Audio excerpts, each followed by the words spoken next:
So hello everyone, অনেকেই জানতে চেয়েছিলে যে নিট বাদে আর কোন কোন এক্সাম তোমরা দিতে পারবে। তো এই ভিডিওতে আমি এরকম 5টা এক্সাম নিয়ে আলোচনা করব, যে এক্সামগুলোর সিলেবাস সেম নিটের সিলেবাস, ড্রপার্সরা প্রত্যেকটা এক্সামে অ্যাপ্লাই করতে পারবে। এবং যদি তোমরা কেরিয়ার পার্সপেক্টিভ থেকে দেখো, তাহলে each and every exam has potential to offer you a better future. Okay, now look, first of all let me make my intention very clear. I'm not trying to demotivate you from giving NEET examination, not at all. You should go all in for it. But at the same time, considering NEET is a highly competitive examination, it is better to keep your options open. তো সেই জন্যই আজকের এই ভিডিওটা বানানো, যাতে করে তোমাদের কাছে একটা ক্লিয়ার আইডিয়া থাকে যে নিট বাদে আর কোন কোন এক্সাম তোমরা দিতে পারো, যে এক্সামগুলোর কেরিয়ার পার্সপেক্টিভ ভীষণ ভালো। এবং সবথেকে গুরুত্বপূর্ণ বিষয় যেটা, সেটা হচ্ছে প্রত্যেকটা এক্সামের রেজিস্ট্রেশন কিন্তু স্টার্ট হয়ে গেছে। তো তোমরা যদি এক্সামগুলো দিতে চাও, তোমাদের উচিত আগের থেকে রেজিস্ট্রেশনটা করে রাখা। ওকে, তো চলো আমাদের ডিসকাশনটা স্টার্ট করা যাক। প্রথমে আমরা যে এক্সামটা নিয়ে আলোচনা করবো সেটা হচ্ছে এমসিএর বিএসসি প্যারামেডিক্যাল এবং বিএসসি নার্সিংয়ের এক্সামিনেশন। বিএসসি নার্সিংয়ের এক্সামিনেশনটা শুধুমাত্র ফিমেল ক্যান্ডিডেটসরাই দিতে পারবে, মেল ক্যান্ডিডেটসরা এমসিএর বিএসসি নার্সিংয়ের এক্সামটা দিতে পারবে। ওকে, দেখো যেভাবে health care industry rapidly grow করছে, তাতে করে ধীরে ধীরে ওয়েল ট্রেন্ড প্যারামেডিক্যাল স্টাফ এবং নার্সিং স্টাফদের ডিমান্ড ইন ফিউচার ইনক্রিজ করবে ফর শিওর। এবং যদি তোমরা এই কোর্সগুলো এইমসের মতো কোনো প্রেস্টিজিয়াস ইনস্টিটিউট থেকে পারসিউ করতে পারো, then whether government sector or private sector, দুটো ক্ষেত্রেই কিন্তু তোমাদের জন্য অ্যাম্পেল অফ অপরচুনিটিস থাকবে। এইমসের বিএসসি প্যারামেডিক্যাল কোর্সেসের ব্যাপারে একটা ডিটেইলড ডিসকাশন ভিডিও আমার ইউটিউব চ্যানেলে পাবলিশ করা হয়েছে। সেই ভিডিওটার লিঙ্ক এই ভিডিওটার ডেসক্রিপশন এবং পিন কমেন্টে তোমাদেরকে দিয়ে রাখবো। যদি তোমরা প্যারামেডিক্যাল কোর্সেসগুলোর ব্যাপারে ইন ডিটেইলসে জানতে চাও যে এইমসের কোন ইনস্টিটিউশনে কোন কোন প্যারামেডিক্যাল কোর্সেস পড়ানো হয়, কোন প্যারামেডিক্যাল কোর্সগুলো হাই ডিমান্ডে থাকে এবং কোন কোন কোর্স করার পরে কী কী জব অপরচুনিটিস তোমাদের জন্য থাকবে, সব কিছু নিয়ে সেই ভিডিওটাতে ইন ডিটেইলসে ডিসকাস করেছি। অ্যাগেন ভিডিওটার লিঙ্ক ডেসক্রিপশন এবং পিন কমেন্টে দিয়ে রাখবো, তোমরা চাইলে পুরো ভিডিওটা দেখে নিও। দেখো, এইমসে প্যারামেডিক্যাল এবং বিএসসি নার্সিংয়ের যে রেজিস্ট্রেশনটা হয় সেটা একসাথেই হয়, বাট এক্সাম কিন্তু আলাদা আলাদা হয়। দুটো ডিফারেন্ট ডেটে এদের এক্সামগুলো হয়। বিএসসি নার্সিং শুধুমাত্র ফিমেল ক্যান্ডিডেটসরা দিতে পারবে, বাট বিএসসি প্যারামেডিক্যালের এক্সামিনেশনটা মেল অ্যান্ড ফিমেল বোথ ক্যান্ডিডেটসরা দিতে পারবে। এইমসের বিএসসি নার্সিং এবং বিএসসি প্যারামেডিক্যালের জন্য তোমাদের প্রথমে একটা বেসিক রেজিস্ট্রেশন করতে হয়। যেরকম বললাম, দুটো এক্সামের জন্য কিন্তু একটাই রেজিস্ট্রেশন তোমাদের করতে হয়। এক্সাম ডেটটা আলাদা, বাট সেম রেজিস্ট্রেশন। ওকে, প্রথমে তোমাদেরকে একটা বেসিক রেজিস্ট্রেশন করতে হয়। বেসিক রেজিস্ট্রেশন স্টার্ট হয়েছে 8ই এপ্রিল এবং লাস্ট ডেট হচ্ছে 7th May 2025 up to 5 PM। Basic registration করার সময় কিন্তু তোমাদের জাস্ট রেজিস্ট্রেশনটা করতে হয়, এখানে কোনো রকমের কোনো ফি পেমেন্ট করার কোনো দরকার হয় না। কেমন? বেসিক রেজিস্ট্রেশন করার পর যদি তোমাদের রেজিস্ট্রেশনটা বা অ্যাপ্লিকেশনটা অ্যাকসেপ্টেড হয়, তারপর একটা কোড জেনারেট হয়। কোড জেনারেট হওয়ার পরে তোমাদের ফাইনাল রেজিস্ট্রেশন করতে হয়।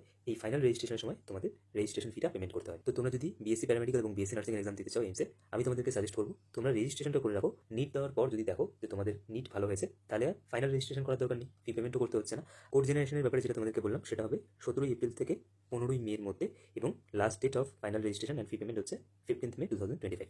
রেজিস্ট্রেশন করার জন্য জেনারেল, ইডাব্লিউএস এবং ওবিসি ক্যাটাগরি ক্যান্ডিডেটদেরকে 2000 টাকা রেজিস্ট্রেশন ফি পেমেন্ট করতে হবে, এবং এসসি এসটি ক্যাটাগরি ক্যান্ডিডেটদের 1600 টাকা রেজিস্ট্রেশন ফি পেমেন্ট করতে হবে। বিএসসি নার্সিংয়ের এক্সাম ডেট হচ্ছে 1 জুন 2025। বিএসসি প্যারামেডিক্যালের এক্সাম ডেট হচ্ছে 28 জুন 2025। আমি তোমাদেরকে একটু ব্রিফলি বলে দিচ্ছি দুটো এক্সামের ক্ষেত্রে এলিজিবিলিটি ক্রাইটেরিয়া কী আছে। দেখো, তো প্রথমে এখানে দেখে নাও যে ওয়েবসাইটে তোমরা অ্যাপ্লাই করতে পারবে সেটা হচ্ছে www.aimsexams.ac.in। আচ্ছা, এলিজিবিলিটি ক্রাইটেরিয়া দুটো ক্ষেত্রে প্রায় সেম এলিজিবিলিটি ক্রাইটেরিয়া রয়েছে। ডিফারেন্সেসটা কোথায় রয়েছে সেটা আমি তোমাদেরকে একটু বলে দিচ্ছি। প্রথমত, দুটো এক্সামের ক্ষেত্রে কিন্তু কোনো রকমের কোনো আপার এজ লিমিট নেই, লোয়ার এজ লিমিট আছে, দ্যাট ইজ 17 ইয়ার্স। আমাদের ওয়েস্ট বেঙ্গলের যেটা প্যারামেডিক্যালের এক্সামিনেশন হয় এবং যেটা বিএসসি নার্সিং এক্সাম হয়, সেক্ষেত্রে আপার এজ লিমিট রয়েছে। কিছু কিছু কোর্স আছে যেগুলোর জন্য আপার এজ লিমিট রয়েছে 35 ইয়ার্স, আবার কিছু কিছু কোর্সেসের জন্য 40 ইয়ার্স। বাট এইমসের যেটা প্যারামেডিক্যাল এক্সামিনেশন হয় এবং যেটা নার্সিং এক্সামিনেশন হয়, সেক্ষেত্রে কিন্তু কোনো আপার এজ লিমিট নেই, শুধুমাত্র লোয়ার এজ লিমিট রয়েছে, that is 17 years, same as same NEET. Okay, আচ্ছা, আর ডিফারেন্সটা যেখানে হয় সেটা হচ্ছে যদি তোমরা প্যারামেডিক্যাল এক্সামিনেশন দাও এবং যদি তোমরা জেনারেল, ওবিসি এবং ইডাব্লিউএস ক্যাটাগরি থেকে বিলং করো, তাহলে তোমাদের মিনিমাম মার্কস পেতে হবে হাই সেকেন্ডারিতে 50%। আর যদি তোমরা নার্সিংয়ের এক্সামটা দাও, তাহলে তোমাদের মিনিমাম যে মার্কসটা পেতে হবে সেটা হচ্ছে 55%। এসসি এসটি ক্যাটাগরি থেকে হলে প্যারামেডিক্যালের ক্ষেত্রে 45% এবং বিএসসি নার্সিংয়ের ক্ষেত্রে 50%। আচ্ছা, এখানে আমি একটা জিনিস বলে দিই যে তোমাদের যে কোর্স সাবজেক্টগুলো আছে দুটো ক্ষেত্রেই এক, বাট যদি কারোর কোর্স সাবজেক্টে ম্যাথমেটিক্স থাকে এবং biology as a optional subject থাকে, তাহলে প্যারামেডিক্যালের দুটো কি তিনটে কোর্স আছে যেগুলোর জন্য তোমরা এলিজিবল, যার মধ্যে একটা হচ্ছে রেডিওলজি, আর একটা হচ্ছে রেডিওথেরাপি, আর একটা মোস্ট প্রবাবলি অপটোমেট্রি। তোমাদের যে ভিডিওটার কথা আমি বললাম, তোমরা ভিডিওটা দেখে নিও, সেখানে আমি প্রত্যেকটা কোর্সের ব্যাপারে ডিসকাস করেছি। সেখানে ডিসকাস করেছি যে যদি কারোর কোর্স সাবজেক্টে ম্যাথমেটিক্স থাকে এবং বায়োলজি যদি অপশনাল থাকে, তাহলে তারা কোন কোন কোর্সেসের জন্য এলিজিবল। আর যদি তোমরা এক্সাম প্রসেস দেখো, এক্সাম প্রসেসে কিছুটা ডিফারেন্স রয়েছে। যদি তোমরা প্যারামেডিক্যালের এক্সাম দাও, তাহলে তোমাদের টোটাল 90টা কোশ্চেন আসবে এবং 90 মিনিট সময় থাকবে। প্রত্যেকটা কিন্তু কম্পিউটার বেস টেস্ট, অনলাইনে এক্সামটা হবে। আচ্ছা, আর যদি তোমরা বিএসসি নার্সিং এক্সাম দাও, তাহলে এখানে তোমাদের অ্যাডিশনাল 10টা কোশ্চেনের অ্যান্সার করতে হবে। এই 10টা কোশ্চেন তোমাদের জিজ্ঞেস করা হবে জেনারেল নলেজ থেকে, এবং টোটাল কোশ্চেন হচ্ছে 100টা, এবং টোটাল যে টাইমটা তোমাদের দেওয়া হবে that is 120 minutes, which is equivalent to 2 hours. Okay, তাহলে তোমরা বিএসসি প্যারামেডিক্যালের এক্সামের ব্যাপারে জানতে পারলে। এরপর আমরা যে এক্সামটা নিয়ে কথা বলবো সেটা হচ্ছে ন্যাশনাল ফরেন্সিক সায়েন্সেস ইউনিভার্সিটির আন্ডারে যে কলেজগুলো আছে বা যে ইনস্টিটিউশনগুলো আছে, সেই ইনস্টিটিউশনগুলোতে অ্যাডমিশন নেওয়ার জন্য একটা এন্ট্রান্স এক্সামিনেশন হয়, যেটার অ্যাকচুয়াল নাম হচ্ছে national forensic sciences admission test, NFAT। এক্সামটার ব্যাপারে আমরা একটু পরে আলোচনা করছি। আগে কোর্সটার ব্যাপারে তোমাদেরকে একটু ব্রিফলি ডেসক্রাইব করে দিই। ইন্ডিয়া অ্যাজ ওয়েল অ্যাজ অ্যাব্রডে ন্যাশনাল ফরেন্সিক সায়েন্সেস ইউনিভার্সিটির কিছু ইনস্টিটিউশন রয়েছে। এদের মধ্যে যদি তোমরা দেখো তাহলে দিল্লির ক্যাম্পাস, গান্ধীনগরের ক্যাম্পাস, গোয়ার ক্যাম্পাস, ত্রিপুরার ক্যাম্পাস, ভোপালের ক্যাম্পাস এবং ধারওয়াদ, এই যে 6টা ক্যাম্পাস আছে, এই 6টা ক্যাম্পাসে তোমাদের বিএসসি কোর্সগুলো পড়ানো হয়। যে কোর্সটা বা যে ডিগ্রিটা তোমাদেরকে অফার করে সেটা একটা ইন্টিগ্রেটেড ডিগ্রি হয়, BSc and MSc in forensic sciences, 5 বছরের ডিগ্রি। আবার কিছু কিছু ইনস্টিটিউশন আছে যেমন হচ্ছে দিল্লি এবং গান্ধীনগরে BSc in criminology and forensic sciences পড়ানো হয়, এটা 3 বছরের কোর্স। এখানে দেখো সিট ডিস্ট্রিবিউশনটা লেখা আছে যে কোন ইনস্টিটিউশনে কোন কোর্সের জন্য কতগুলো সিট আছে। যেমন দিল্লিতে BSc and MSc in forensic সায়েন্সেসের জন্য 40টা সিট আছে, আবার BSc in criminology and forensic সায়েন্সের জন্য 30টা সিট আছে। যদি তোমরা criminology and forensic sciences choose করো তাহলে সেটা 3 বছরের কোর্স হবে, আর যদি তোমরা ইন্টিগ্রেটেড প্রোগ্রামটা চুজ করো তাহলে সেটা 5 বছরের কোর্স হবে। ওকে, এখানে ইনস্টিটিউশন ওয়াইজ সিট ম্যাট্রিক্সটা মেনশন করা আছে, আমি আর তাহলে ভার্বালি রিপিট করলাম না। আচ্ছা, এবারে যদি তোমরা এলিজিবিলিটি ক্রাইটেরিয়া দেখো তাহলে কোনো আপার এজ লিমিট নেই, লোয়ার এজ লিমিটটা হচ্ছে 17 ইয়ার্স, এবং তোমাদের ক্লাস 12-তে ফিজিক্স, কেমিস্ট্রি, বায়োলজি অথবা ম্যাথ নিয়ে 60% মার্কস অবটেন করতে হবে যদি তোমরা জেনারেল ক্যাটাগরি থেকে হও, এবং যদি তোমরা এসসি, এসটি অথবা পিডব্লিউডি ক্যাটাগরি হও তাহলে 55% মার্কস তোমাদের অবটেন করতে হবে ক্লাস 12-এর এক্সামিনেশন। এবারে যদি তোমরা কেরিয়ার পার্সপেক্টিভ থেকে দেখো তাহলে এখান থেকে পাস আউট করার পর গভর্নমেন্ট সেক্টরের কথা যদি আমরা বলি তাহলে যে ফরেন্সিক ল্যাবগুলো আছে যেমন সিএফএসএল, এসএফএসএল, এইগুলোতে তোমরা অ্যাজ এ ফরেন্সিক অ্যানালিস্ট অথবা ল্যাব অ্যাসিস্ট্যান্ট অথবা টেকনিশিয়ান এখানে তোমরা কাজ করতে পারো। পুলিশ ডিপার্টমেন্টে অ্যাম্পেল অফ অপরচুনিটি আছে, ইন্টেলিজেন্সি bureau, national investigation agency, CBI, এখানেও তোমরা অ্যাজ এ ফরেন্সিক এক্সপার্টস কাজ করতে পারো। কোনো কোর্টের সাথে অ্যাসোসিয়েট হয়ে সেখানকার ফরেন্সিক এক্সপার্ট অথবা কনসালটেন্ট হিসেবে কাজ করতে পারো। এবারে যদি আমরা প্রাইভেট সেক্টরের কথা বলি তাহলে প্রাইভেট সেক্টরের ক্ষেত্রে কিছু প্রাইভেট ফরেন্সিক ল্যাব থাকে, কিছু সাইবার সিকিউরিটি ফার্মস আছে যেখানে তোমরা কিন্তু একটা ভালো জব পেতে পারো। ওকে, পাশাপাশি প্রাইভেট সেক্টরের ক্ষেত্রে ইন্স্যুরেন্স কোম্পানিজও কিন্তু এই ফরেন্সিক সায়েন্সেসের গ্র্যাজুয়েটদেরকে হায়ার করে। ওকে, আচ্ছা, এবারে এক্সাম ডিটেলস নিয়ে আলোচনা করা যাক। দেখো, তোমাদের রেজিস্ট্রেশন স্টার্ট হয়েছে 8ই মার্চ 2025-এ, এবং last date of online registration হচ্ছে গিয়ে 5ই মে 2025। তো একদম নিটের ডেটের কিন্তু পরেই আছে, তো এটাকে তোমরা অ্যাকর্ডিংলি ম্যানেজ করো। এক্সামিনেশন ডেট হচ্ছে 7 এবং 8ই জুন, দুদিন এক্সামিনেশন তোমাদের হবে, কমপ্লিটলি কম্পিউটার বেস টেস্ট। আচ্ছা, অ্যাপ্লিকেশন ফিস যদি তোমরা দেখো তাহলে আনরিজার্ভ ক্যাটাগরি ক্যান্ডিডেটরা যদি শুধুমাত্র একটা ক্যাম্পাসের জন্য অ্যাপ্লাই করো তাহলে 1000 টাকা, 2 থেকে 4টে ক্যাম্পাসের জন্য যদি অ্যাপ্লাই করো তাহলে 2000 টাকা, এবং যদি 5টা বা তার বেশি ক্যাম্পাসের জন্য অ্যাপ্লাই করো তাহলে 3000 টাকা। এখানে অ্যাকর্ডিংলি মেনশন করা আছে কোন ক্যাটাগরির জন্য কত ফিস আছে, আমি আর বারবার রিপিট করলাম না, নাহলে অযথা ভিডিওটা লম্বা হয়ে যায়। আর রেজিস্ট্রেশন করার জন্য তোমাদের এই যে ওয়েবসাইটটা এখানে মেনশন করা আছে nfsuadm.smarth.edu.in, এই ওয়েবসাইটটা তোমাদের ভিজিট করে সেখানে রেজিস্ট্রেশনটা করতে হবে। ওকে, রেজিস্ট্রেশনের লাস্ট ডেটটা কিন্তু ভীষণই ক্রুশিয়াল, তোমাদের নিটের ডেটের পরের দিনই, তো সেই জন্য কিন্তু তোমরা অ্যাকর্ডিংলি ম্যানেজ করে নিও ব্যাপারটা, কেমন? ওকে, এরপর আমরা যে এক্সামটা নিয়ে আলোচনা করবো সেটা হচ্ছে Indian institute of Science Education and research. ইন্ডিয়াতে টোটাল 7টা আইজার রয়েছে। এবারে এই আইজারগুলোর যে এন্ট্রান্স এক্সামিনেশনটা হয় সেটার নাম হচ্ছে আইজার অ্যাপটিটিউড টেস্ট, আইএটি 2025। টোটাল 7টা আইজার আছে, প্রত্যেকটা আইজারের ব্যাপারে এখানে মেনশন করা আছে। আইজারগুলোর ব্যাপারেও আমি আরেকটা ভিডিওতে ইন ডিটেলসে ডিসকাস করেছিলাম, সেই ভিডিওটার লিঙ্ক এই ভিডিও ডেসক্রিপশন এবং পিন কমেন্টে দিয়ে রাখবো। আচ্ছা, আইজারের যেটা রেজিস্ট্রেশন ডেট আছে সেটা কিন্তু কালকে ক্লোজ হচ্ছে, মানে 15 এপ্রিল 2025-এ আইজারের রেজিস্ট্রেশন ক্লোজ হয়ে যাবে।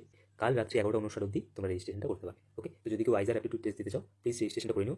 রেজিস্ট্রেশন ফিস হচ্ছে জেনারেল এবং ইডব্লিউএস আর ওবিসিদের জন্য 2000 টাকা, এসসি এসটিদের জন্য 1000 টাকা। এক্সাম ডেট হচ্ছে 25 মে 2025। এলিজিবিলিটি ক্রাইটেরিয়া যদি দেখো তাহলে এক্ষেত্রে কিন্তু শুধুমাত্র সেই সমস্ত স্টুডেন্টরা এক্সামটা দিতে পারবে যারা 2023-তে অথবা 2024-এ অথবা 2025-এ হায়ার সেকেন্ডারি পাস আউট করেছো। 2022-তে যদি তোমরা হায়ার সেকেন্ডারি পাস আউট করো তাহলে কিন্তু এক্সামটা দিতে পারবে না, কেমন? ফিজিক্স, কেমিস্ট্রি, বায়োলজি অথবা ম্যাথমেটিক্স মিলিয়ে এবারে যে 60% মার্কস লাগবে ক্লাস 12-তে, আর যদি SC ST PWD category candidate হও তাহলে 55% মার্ক লাগবে। আর যে ওয়েবসাইটে তোমরা অ্যাপ্লাই করবে সেটা হচ্ছে www.aizaradmission.in।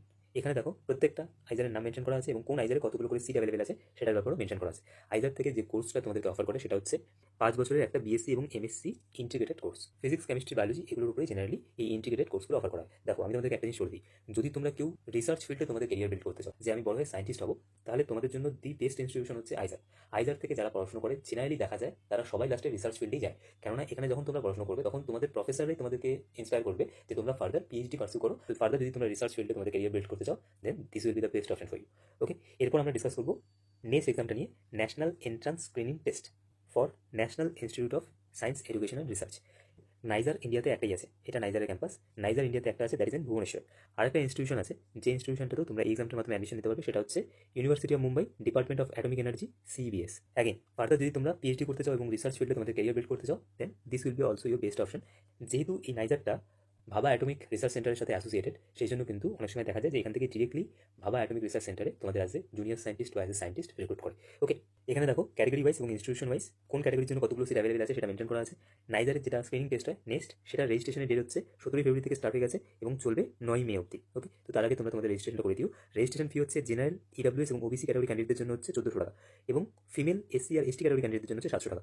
ফিমেল ক্যান্ডিডেট যে ক্যাটাগরি থেকে বিলং করুক না কেন সে 700 টাকা রেজিস্ট্রেশন ফি পেমেন্ট করবে, আর যদি মেল ক্যান্ডিডেট হয় তাহলে সে যদি জেনারেল, ইডব্লিউএস এবং ওবিসি ক্যাটাগরি হয় তাহলে 1400 টাকা পে করবে, আর যদি এসসি এসটি ক্যাটাগরি হয় তাহলে 700 টাকা পে করবে। এক্সাম ডেট হচ্ছে 22 জুন 2025 এবং সিলেবাস কিন্তু সেম নিটের সিলেবাস। আচ্ছা, এলিজিবিলিটি ক্রাইটেরিয়া যদি তোমরা দেখো, তাহলে এলিজিবিলিটি ক্রাইটেরিয়া তোমরা আইজারের যেটা দেখলে, আইজারের যেটা অ্যাপটিটিউড টেস্ট, সেটা যেটা eligibility criteria same eligibility criteria এখানেও আছে। এই এক্সামের জন্য রেজিস্ট্রেশন করার জন্য যে ওয়েবসাইটটা তোমাদের ভিজিট করতে হবে সেটা হচ্ছে www.nestexam.in। ওকে, তো তোমরা অ্যাকর্ডিংলি রেজিস্ট্রেশনটা করে নিও, যদি তোমরা চাও তো তোমরা রেজিস্ট্রেশনটা করে নিও। এরপর আমরা যে এক্সামটা নিয়ে আলোচনা করবো সেটা হচ্ছে আমাদের ওয়েস্ট বেঙ্গলের যে প্যারামেডিক্যাল এবং বিএসসি নার্সিং এক্সামিনেশনটা হয়, যেটা নাম হচ্ছে জেনপাস ইউজি এক্সাম। এই এক্সামটা নিয়ে দেখো, আগে আমি তোমাদেরকে একটা জিনিস বলবো যে যদি তোমরা কোনো কোর্স কমপ্লিট করার সাথে সাথেই কোনো একটা প্রাইভেট সেক্টরে বা কোনো একটা গভর্নমেন্ট সেক্টরে জব পেতে চাও, দেন কিন্তু প্যারামেডিক্যাল বা বিএসসি নার্সিং পার্সিউ করা তোমাদের জন্য one of the best option হবে, যদি তোমরা নিট ক্র্যাক করতে না পারো। নিট ক্র্যাক করতে না পারো ইন দ্য সেন্স আমি যেটা বলছি, মানে নিট ক্র্যাক করার পর তোমরা যে কোর্সগুলোতে জয়েন করতে পারো সেই কোর্সগুলো বাদে বলছি। এখানে কিন্তু শুধু আমি এমবিবিএস এর কথা বলছি না, এমবিবিএস, বিডিএস, বিএমএস, বিএইচএমএস, এগুলো সব কিছু বাদে, ঠিক আছে? নিট দিয়ে তোমরা যে কোর্সগুলোতে জয়েন করতে পারবে সেই কোর্সগুলো বাদে যদি তোমরা দেখো, তাহলে মেয়েদের জন্য বিএসসি নার্সিং এবং ছেলেদের জন্য হচ্ছে প্যারামেডিক্যাল কোর্সগুলো। এই কোর্সগুলো যদি তোমরা ভালো কোনো ইনস্টিটিউশন থেকে পার্সিউ করতে পারো, ভালো কোনো ইনস্টিটিউশন থেকে যদি পড়তে পারো এগুলো নিয়ে, তাহলে কিন্তু ইন ফিউচার তোমাদের জবের অভাব কোনোদিন হবে না। আচ্ছা, জেনপাস ইউজি রেজিস্ট্রেশন এখনো স্টার্ট হয়নি। রেজিস্ট্রেশন স্টার্ট হবে এপ্রিল মে মাস থেকে, জেনারেলি স্টার্ট হয়। তো এপ্রিল মাসের লাস্টের দিকে রেজিস্ট্রেশন এই বছর স্টার্ট হতে পারে। এক্সাম ডেটটা অ্যানাউন্স করে দিয়েছি অলরেডি, 25 মে 2025 এক্সামটা হবে। রেজিস্ট্রেশন ফি হচ্ছে জেনারেলের জন্য 500 টাকা এবং অন্যান্য যে কোনো ক্যাটাগরি ক্যান্ডিডেটদের জন্য 400 টাকা। আচ্ছা, এখানে একটা ব্যাপার, সেটা হচ্ছে পেপার 1 অ্যান্ড পেপার 2 রয়েছে। আমি একটু পরেই ডিসকাস করছি যে পেপার 1 অ্যান্ড পেপার 2 কি। জাস্ট ফার্স্টে তোমাদেরকে একটু ব্রিফলি বলে দিই যে পেপার 1 এবং পেপার 2 এর জন্য তোমাদের কত টাকা পে করতে হবে। যদি তোমরা শুধু পেপার 1 দাও তাহলে জেনারেলের জন্য 500 টাকা এবং আদার্স ক্যাটাগরি ক্যান্ডিডেটদের জন্য 400 টাকা দিতে হবে। আর যদি পেপার 1 অ্যান্ড পেপার 2 বোথ দাও তাহলে জেনারেলরা দেবে 800 টাকা এবং অন্যান্য যে কোনো ক্যাটাগরি ক্যান্ডিডেটরা 650 দেবে। এখানে দেখো ক্লিয়ারলি মেনশন করা হচ্ছে যে কোন কোন কোর্সেসগুলো এখানে রয়েছে। এই যে কোর্সটা আছে bachelor of medical laboratory technology, এই কোর্সটার ডিমান্ড কিন্তু অনেক হাই। তারপর যেমন হচ্ছে bachelor in operation theatre technology, এই কোর্সটার কেরিয়ার পার্সপেক্টিভ ভীষণ ব্রাইট, এই কোর্সটাও ভীষণই ভালো। Bachelor of radiology and imaging technology. Okay, generally প্রত্যেকটা কোর্সেসের জন্যই হচ্ছে তোমাদের পেপার 1 এক্সামটাই হয়। যদি তোমরা বিএসসি নার্সিং জয়েন করতে চাও স্টিল তোমাদের পেপার 1 দিতে হবে, পেপার 2 দেওয়ার দরকার নেই। বাকি অন্যান্য যতগুলো প্যারামেডিক্যাল কোর্সেস আছে প্রত্যেকটা কোর্সেসের জন্যই পেপার 1 এক্সামিনেশন। শুধুমাত্র এখানে যে কোর্সটা তোমরা দেখতে পাচ্ছ ব্যাচেলার ইন হসপিটাল অ্যাডমিনিস্ট্রেশন, এই কোর্সটার জন্য তোমাদের পেপার 2 এক্সামটা দিতে হয়। পেপার 2 এক্সামটা শুধুমাত্র সেই সমস্ত ক্যান্ডিডেটরা দেবে যারা এই যে কোর্সগুলো আছে প্যারামেডিক্যালের প্রত্যেকটা কোর্সে জয়েন করতে চাও এবং তার পাশাপাশি ব্যাচেলার ইন হসপিটাল অ্যাডমিনিস্ট্রেশন এই কোর্সে তোমরা জয়েন করতে চাও, তবেই তোমরা পেপার 1 পেপার 2 বোথ এক্সামের জন্য রেজিস্ট্রেশন করবে। আচ্ছা, এলিজিবিলিটি ক্রাইটেরিয়াগুলো একটু ব্রিফলি দেখে নেওয়া যাক, ভিডিওটা অনেকটা লম্বা হলো আইএস। যাই হোক, তো এলিজিবিলিটি ক্রাইটেরিয়া যদি দেখো তাহলে তোমাদের ওয়েস্ট বেঙ্গলের ডোমিসাইল হতে হবে। ওয়েস্ট বেঙ্গলের বাইরে কোনো স্টুডেন্ট কিন্তু এখানে অ্যাপ্লাই করতে পারবে না। মিনিমাম এজ যদি তোমরা দেখো তাহলে 17 ইয়ার্স হতে হবে। কিন্তু এখানে দেখো বিএসসি নার্সিংয়ের ক্ষেত্রে কোনো এজ লিমিট নেই, কিন্তু যদি তোমরা অপটোমেট্রি নিয়ে পড়তে চাও, মানে চোখের যে বিষয়গুলো হয় সেগুলো নিয়ে যদি পড়তে চাও, তাহলে ম্যাক্সিমাম এজ হচ্ছে 35 বছর। ফিজিওথেরাপি এবং ওটি টেকনিশিয়ানের ক্ষেত্রে কোনো এজ লিমিট নেই। বাকি যে কোর্সগুলো আছে সেই কোর্সগুলোর জন্য ম্যাক্সিমাম এজ হচ্ছে গিয়ে 40 ইয়ার্স। ওকে, আপার এজ হচ্ছে গিয়ে 40 ইয়ার্স। আচ্ছা, এবার যদি তোমরা মার্কস ক্যাটেরিয়া দেখো তাহলে দেখবে ফিজিক্স, কেমিস্ট্রি, বায়োলজি অথবা ম্যাথমেটিক্সে 50% মার্কস অবটেন করতে হবে ক্লাস 12তে যদি তোমরা জেনারেল অথবা ইডব্লিউএস ক্যাটাগরি থেকে বিলং করো। বাকি অন্যান্য যে কোনো ক্যাটাগরি ক্যান্ডিডেটদের জন্য হচ্ছে 45% মার্কস। ওকে, ক্লাস 12তে তোমাদেরকে 45% মার্কস অবটেন করতে হবে যদি তোমরা আদার্স কোনো ক্যাটাগরি থেকে বিলং করো। আচ্ছা, আরেকটা যেটা ইম্পর্টেন্ট ক্রাইটেরিয়া সেটা হচ্ছে তোমাদের কিন্তু ইংরেজিতে পাস করতে হবে। যেরকমটা তোমাদেরকে বললাম পেপার 1 এবং পেপার 2 দুটো এক্সাম হয়। ওকে, এখানে কোশ্চেন প্যাটার্নটা ব্রিফলি প্রেসক্রাইব করা আছে। আমি আর ভাবলে রিপিট করলাম না। যদি তোমরা জেনপাস ইউজির উপর একটা ডেডিকেটেড ভিডিও দেখতে চাও please let me no in the comment section. So I hope আজকের এই ভিডিওর মাধ্যমে আমি ক্লিয়ারলি এটা ডেমনস্ট্রেট করতে পেরেছি যে নিট বাদে আর কোন কোন এক্সাম আছে যে এক্সামগুলো একটা নিট অ্যাসপিরেন্টের পার্সপেক্টিভ থেকে দেখলে ভীষণই প্রফিটেবল হবে, কারণ অ্যাডিশনালি তোমাদের আর কিছু পড়তে হচ্ছে না এখানে, তাই তো? ওকে, তো আজকের এই ভিডিও নিয়ে তোমাদের যা যা মন্তব্য তোমরা কমেন্টের মাধ্যমে জানিও। যদি তোমাদের পুরো ডিসকাশনটা ভালো লাগে প্লিজ ভিডিওটিকে লাইক করো, চ্যানেলটিকে সাবস্ক্রাইব করো এবং এই ভিডিওটি তোমাদের বন্ধুদের সাথে অবশ্যই শেয়ার করো। কেমন?